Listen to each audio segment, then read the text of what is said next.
Bismillahirrahmanirrahim. Assalamualaikum warahmatullahi wabarakatuh. Teman-teman semuanya, bertemu kembali dengan saya Devi Taufik Nurrahman di seri kuliah online Fisika Terapan Politeknik Negeri Cilacap, khususnya di jurusan Teknik Elektronika. Nah, kali ini kita masih akan belajar tentang kemagnetan ya. Di bagian yang pertama dulu kita sudah belajar tentang magnet, medan magnet, percobaan Oersted dan selanjutnya. Nah, di bagian yang kedua, di sini kita akan belajar tentang gaya Lorentz pada kawat lurus yang berarus listrik, kemudian pada muatan listrik, dan gaya Lorentz pada dua kawat yang sejajar. Setelah itu, kita akan belajar tentang torsi pada sebuah loop arus, dan di akhir nanti kita akan belajar tentang aplikasi dari gaya Lorentz itu sendiri. Baik, tidak usah berlama-lama, kita mulai saja pembahasan pada video ini dengan mengenal apa dan bagaimana percobaan Lorentz itu sendiri. Percobaan Lorentz itu dilakukan oleh seorang ilmuwan bernama lengkap Hendrik Anton Lorentz yang hidup pada tahun 1853 sampai 1928. Dia adalah seorang fisikawan dari Belanda dan pernah memenangkan hadiah Nobel pada tahun 1902. Percobaan yang dilakukan oleh Lorentz itu sangat sederhana sekali. Dia menggunakan sumber tegangan DC untuk menghasilkan arus listrik. Setelah itu, dia meletakkan medan magnet eksternal di sekitar kawat atau penghantar yang berarus listrik tadi. Ketika magnet diletakkan dan saklar dihubungkan, apa yang terjadi? Ternyata pada kawat yang berarus listrik yang mana di sekitarnya terdapat medan magnet, muncul sebuah gaya yang disebut dengan gaya magnetik pada saat itu. Nah, selanjutnya, karena yang melakukan percobaan ini Lorentz, maka gaya magnetik yang ditemukan pada saat itu dikenal dengan gaya Lorentz. Untuk lebih jelasnya terkait dengan percobaan Lorentz, mari kita simak video berikut ini. Flip the direction of the current, and you flip the direction in which the magnetic field circles around it. The magnetic field produced by the current will interact with another magnetic field, just the way two magnets repel or attract each other. Here's a horseshoe magnet with a north and south pole. The magnetic field always points from north to south, as shown by the blue lines. This wire is arranged in a kind of pendulum, so it can swing back and forth. Let's insert the horseshoe magnet into the setup and see what happens when electricity runs through the wire and creates a magnetic field around it. The pendulum swings in a different direction perpendicular to the horseshoe magnet's field and to the movement of the current.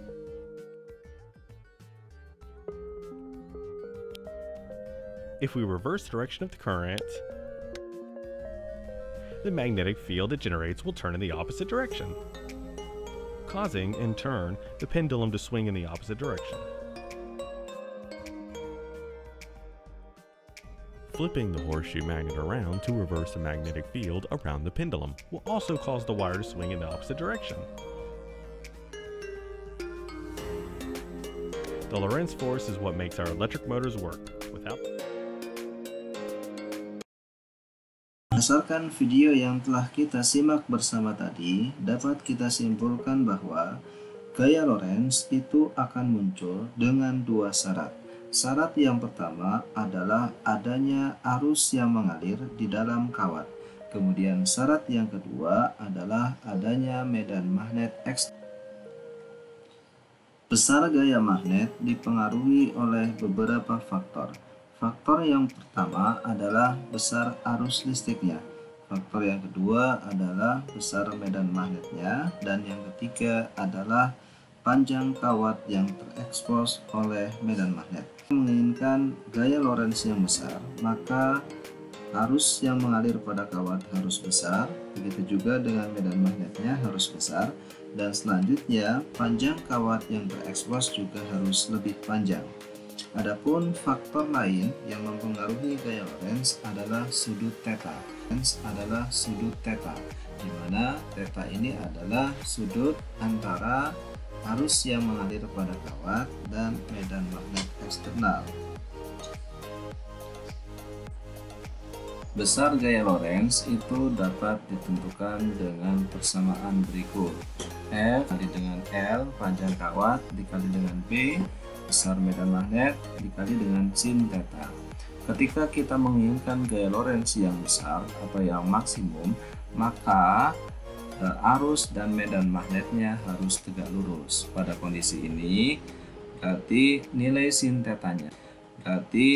sin tetanya itu sama dengan 1. Tetapi ketika kita menginginkan gaya Lorentz yang kecil, maka arus dan medan magnetnya harus sejajar. Karena pada saat dia sejajar, maka nilai sin tetanya itu sama dengan 0. Karena sin theta itu sama dengan 0, ketika dikalikan dengan ILB, maka nanti nilai F-nya juga akan 0. Sehingga pada kondisi ini, nilai gaya Lorentz-nya itu minimum.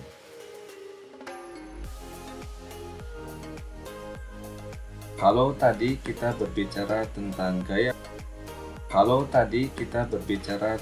gaya Lorentz dan faktor-faktor yang mempengaruhinya.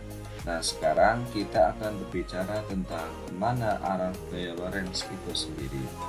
Arah gaya Lorentz itu dapat ditentukan dengan bantuan kaidah tangan kanan di bawah ini. Pada gambar ini, arah jari pada saat dia itu terlentang itu menunjukkan arah arus listrik. Kemudian arah jari pada saat ditekuk itu menunjukkan arah medan magnet. Kemudian arah ibu jari itu menunjukkan gaya Lorentz yang dihasilkan. Gambar A dan gambar B yang ada pada slide itu menunjukkan arah gaya Lorentz pada saat medan magnetnya arahnya sama, tetapi memiliki arah arus yang berbeda.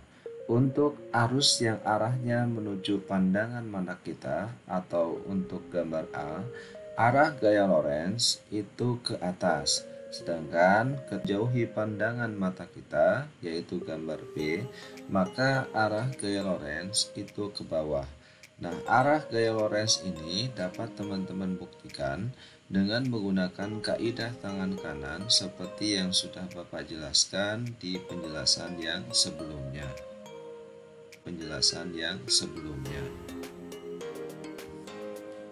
Baik, sekarang kita akan mencoba untuk mempelajari contoh soal terkait dengan gaya Lorentz. Kita baca soalnya bersama-sama. Sebuah kawat yang mengalirkan arus listrik DC sebesar 30 sama dengan 12 cm di antara muka kutub magnet. Kawat membentuk sudut 60 derajat terhadap medan magnet. Besar medan magnet diasumsikan seragam yaitu 0,9 Tesla. Tentukanlah besar dan arah gaya Lorentz pada kawat. Oke, yang diketahui dari soal ini adalah yang pertama arusnya adalah 30 ampere. Kemudian panjang kawat yang terpapar oleh medan magnet atau nilai L-nya itu sama dengan 12 cm atau sama dengan 0,2. Kemudian setelah itu yang diketahui dari soal ini adalah theta ya, sudut antara arus dan medan ya, yaitu 60 derajat. Dan yang terakhir yang diketahui adalah besar medan magnetnya itu sama dengan 0,9 Tesla. Jika soal ini saya gambar, maka untuk kasus ini gambarnya akan menjadi seperti ini. Oke, sekarang yang pertama kita akan tentukan berapa besar gaya Lorentz yang dihasilkan. Untuk menentukan menggunakan persamaan yang sudah kita diskusikan tadi bersama-sama, F sama dengan I arus dikali dengan panjang kawat yang terpapar L dikalikan dengan medan magnet B sin theta. Kita masukkan nilainya, arusnya 30, L-nya 0,2 bulan, sin theta berarti sin 60. Nah setelah itu maka kita akan dapatkan nilai gaya Lorentz-nya sama dengan 2,8 Newton. Oke, itu jawabannya yang pertama ya untuk besar gaya Lorentz-nya. Nah selanjutnya di sini ditanyakan juga kemana arah gaya Lorentz-nya.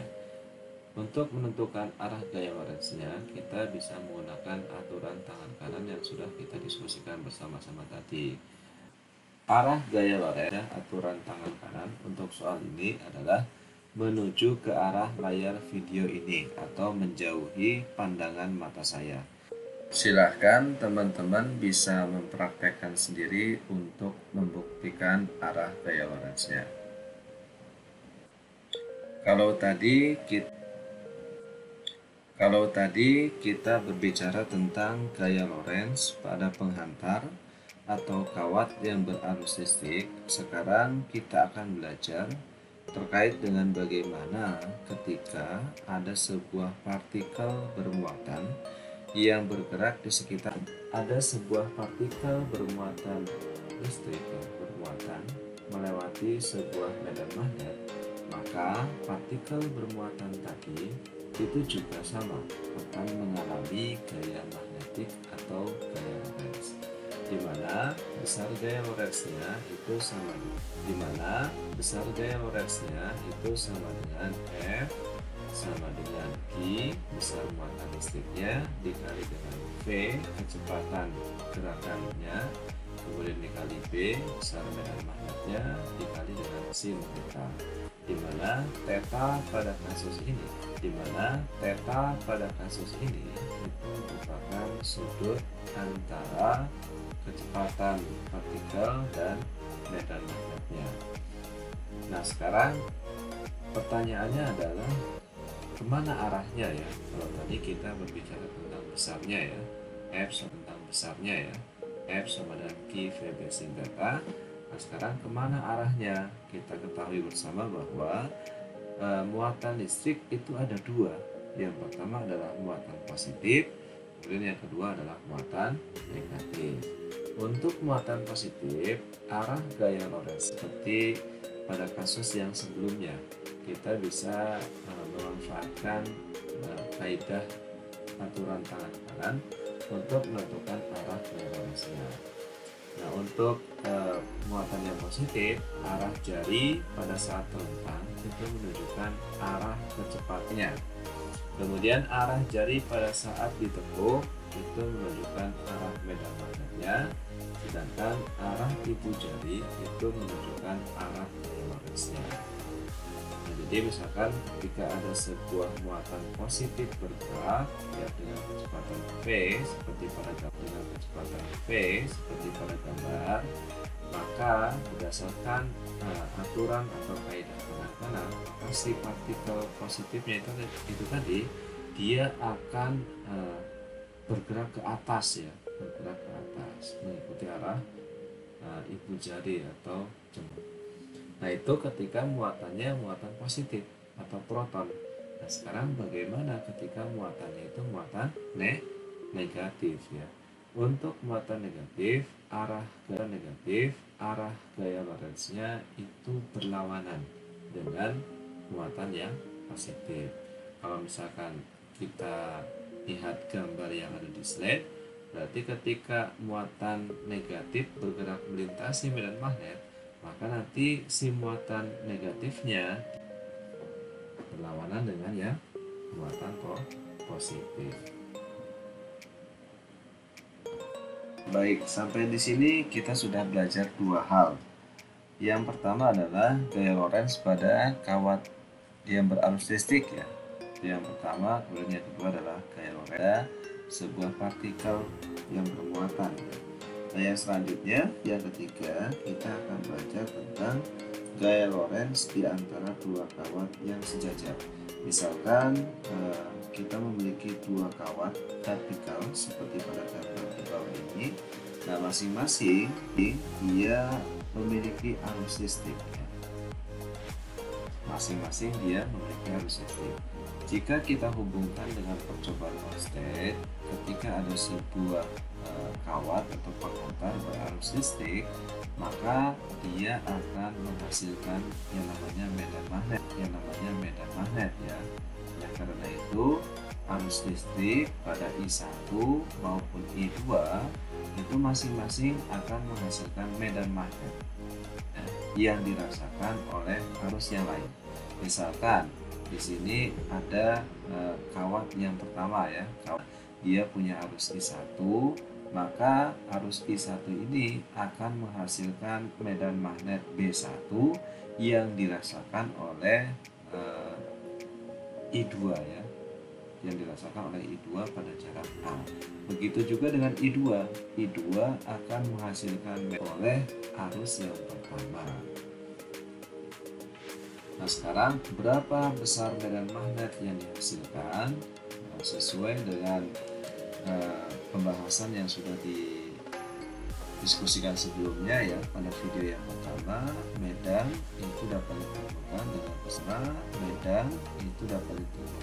persamaan mu 0I dibagi dengan 2VR.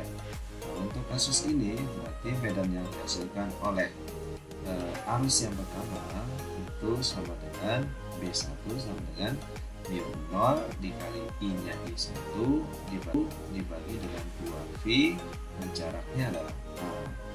Itu medan yang dihasilkan oleh arus yang pertama. Dan selanjutnya medan yang dihasilkan oleh arus yang kedua adalah B2 sama dengan mu 0 dikali dengan I2 dibagi dengan 2V dikali A. 0 dikali dengan I2 dibagi dengan 2V dikali A. Oke, selanjutnya adalah berapa besar gaya Lorentz-nya ya. F1 kita bisa gunakan persamaan gaya Lorentz untuk kawat lurus tadi ya. F sama dengan ILB sin theta. Hanya saja karena di sini medan magnet dan arusnya itu tegak lurus, sehingga sin theta-nya itu sama dengan 1. Sehingga persamaannya hanya I dikali L dikali dengan B. Oke, sekarang kita tentukan dulu F1 ya, gaya Lorentz pada kawat yang pertama. F1 sama dengan I1 berarti dikali L1 dikali dengan B-nya adalah B2. Karena B2 ini adalah medan yang dirasakan oleh I1. Jadi F1 sama dengan I1 dikali L1 dikali dengan B2. Nah, sekarang kita masukkan nilai B2-nya. Berarti I1 kali L1 dikali mu 0 I2 dibagi dengan 2VR. Nah, dari sini maka nilai F1-nya sama dengan mu 0 I1 dikali I2 dibagi dengan 2VA dikali dengan L1 ya. Nah, sekarang bagaimana dengan gaya Lorentz pada kawat atau konektor yang kedua atau F2-nya? Untuk F2-nya itu caranya sama ya. Berarti F2 sama dengan I2 dikali L2 dikali dengan B1. Sekarang kita masuk B1-nya sama dengan mu 0 I1 per 2VA.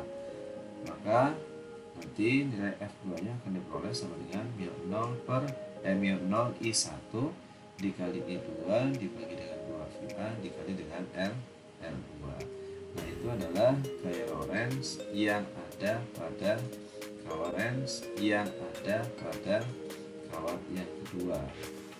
Oke, besar F1 dan F2 sudah kita diskusikan ya. Sekarang kita tentukan kemana arah gaya F1 dan F2. Nah, ketika ada dua kawat yang sejajar, maka kawat yang pertama dan kawat yang kedua dia akan saling tarik menarik ya. Jadi arah gaya Lorentz-nya dia berlawanan, saling tarik menarik satu sama lain. Tapi ketika arusnya arahnya berlawanan atau berbeda, maka kedua kawat itu akan tolak menolak satu sama lain. Oke, sekarang kita akan mencoba untuk menjawab soal terkait dengan gaya Lorentz pada dua kawat lurus dan dua kawat dengan panjang 2 meter berjarak 3 mm membawa muatan arus besar 8 ampere. Yang ditanyakan adalah gaya antara kedua kawat tersebut.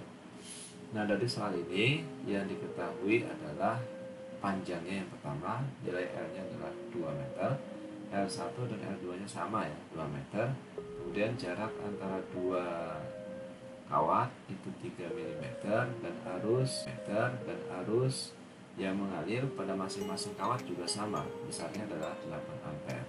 Nah, yang ditanyakan adalah gayanya, besarnya berapa. Nah, karena panjang kawatnya sama dan arus yang mengalir juga sama ya pada masing-masing kawat, maka gaya yang dirasakan oleh kawat yang pertama dan kedua itu nilainya sama. Oleh karena itu, nilai F itu dapat kita tentukan dengan persamaan μ0 dikali I1 μ0 dikali I1 dikali I2 dibagi dengan 2πr dikali dengan L ya. L-nya kan sama. Kita masukkan nilainya, berarti μ0 nya 4π kali 10 pangkat 7 dikali dengan I1 nya 8 ampere, I2 dikali A nya 3 mm berarti 3 kali 10 pangkat 3 dikali dengan L-nya adalah 2 meter. Maka nilai F-nya atau gayanya itu sama dengan 8,5 kali 10 pangkat min 3 kali 10 pangkat min 3 Newton. Sekarang kita akan beralih ke torsi ya. Torsi pada sebuah loop arus. Ketika ada suatu arus listrik yang mengalir dalam loop kawat tertutup, kemudian di tempat, maka gaya magnet pada arus dapat menghasilkan torsi atau nama lainnya adalah momen gaya.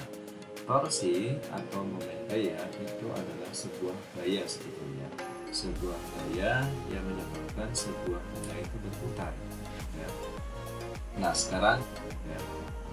Nah sekarang kita perhatikan loop arus yang ada pada gambar A ya.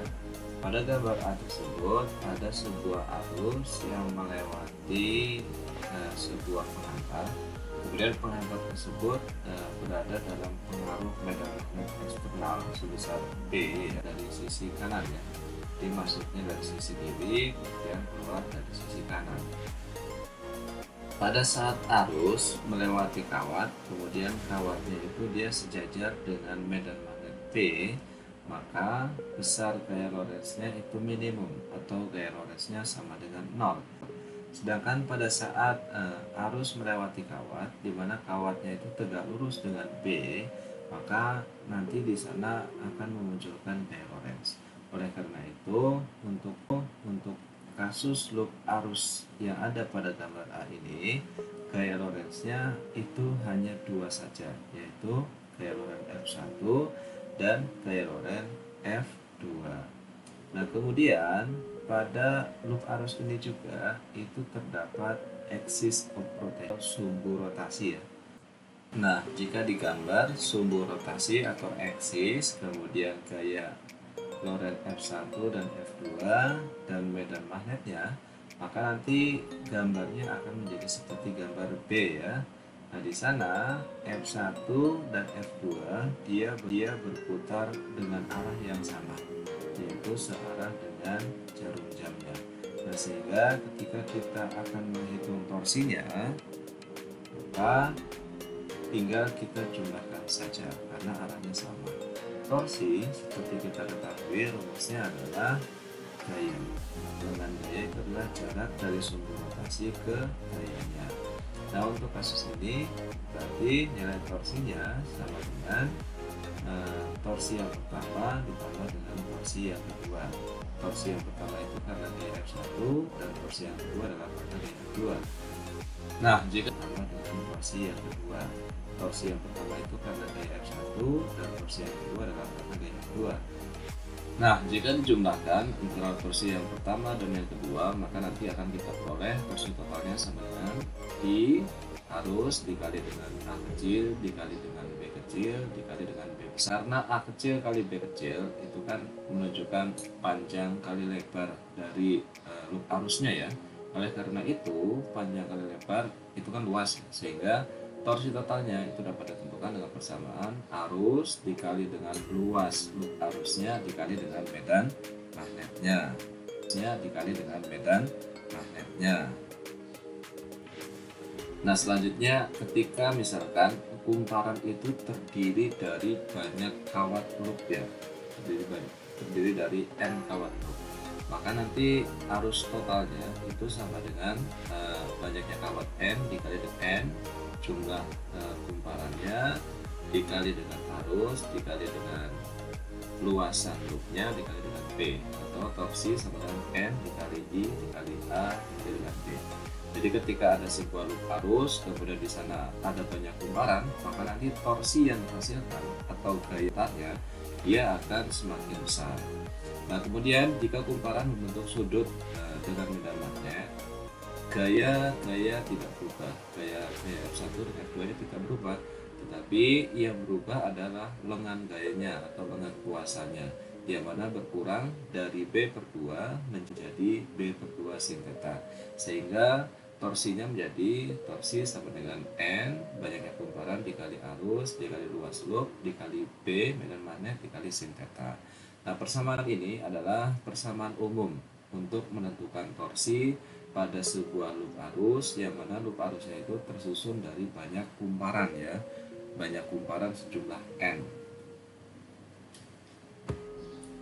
Baik, sekarang kita akan lanjutkan ke aplikasi dari gaya Lorentz itu sendiri. Nah, kita bahas aplikasi yang pertama ya, yaitu untuk motor listrik. Motor listrik itu adalah sebuah perangkat yang mana dia itu bisa mengubah sebuah energi listrik ya menjadi energi mekanik atau energi gerak. Nah, motor listrik ini banyak kita temui dalam kehidupan sehari-hari, misalkan listrik menjadi energi mekanik ya. Dalam kipas angin di sana ada motor listrik. Nah, sekarang kita akan belajar bagaimana konstruksi dari motor listrik itu sendiri. Motor listrik itu di dalamnya tersusun dari stator dan rotor ya. Teman-teman bisa lihat di gambar yang ada di slide, di mana stator itu sendiri itu merupakan bagian yang tidak bergerak dan rotor itu merupakan bagian yang bergerak. Nah, untuk bagian statornya itu umumnya berupa magnet tetap ya. Kalau di gambar yang di slide itu berupa magnet U, ini terdiri dari kumparan kawat yang didirikan pada jangkar. Jadi kita lihat di gambar, untuk rotornya itu seperti loop arus yang sudah kita pelajari bareng-bareng tadi ya. Nah, kemudian jika kumparan tersebut dialiri arus listrik, maka kumparan tersebut akan bekerja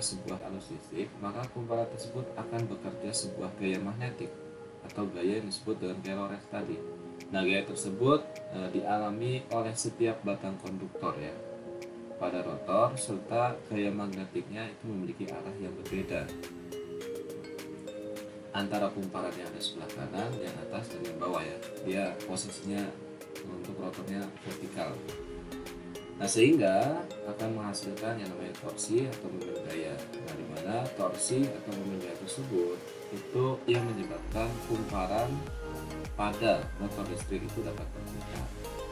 Yaitu aplikasi yang pertama dari gaya Lorentz ini. Nah, kemudian aplikasi yang kedua itu adalah galvanometer ya.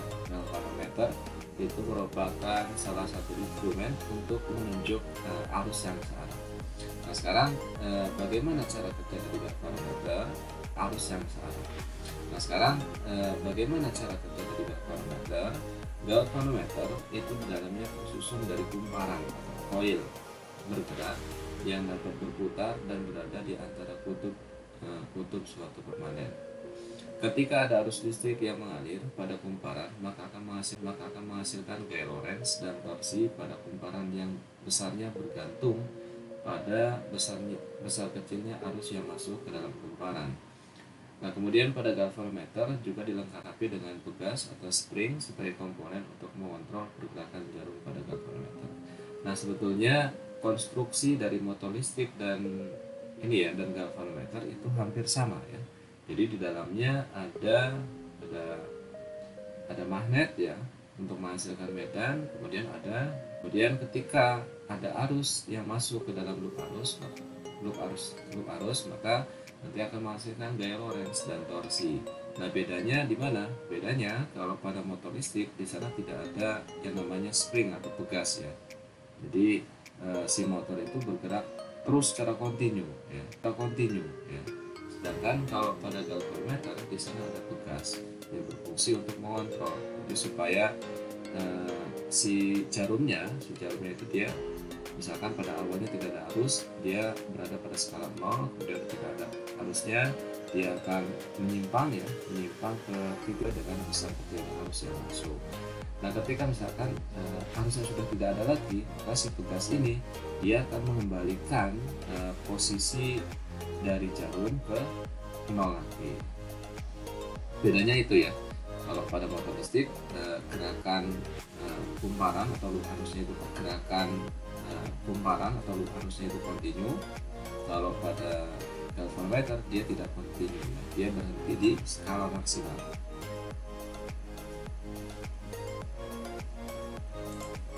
Oke, sekarang kita masuk ke aplikasi gaya Lorentz yang ketiga, yaitu untuk pengeras suara atau speaker. Ini tersusun dari kerucut atau kon ya, kemudian kumparan solenoid dan magnet ya. Bagaimana cara kerja speaker?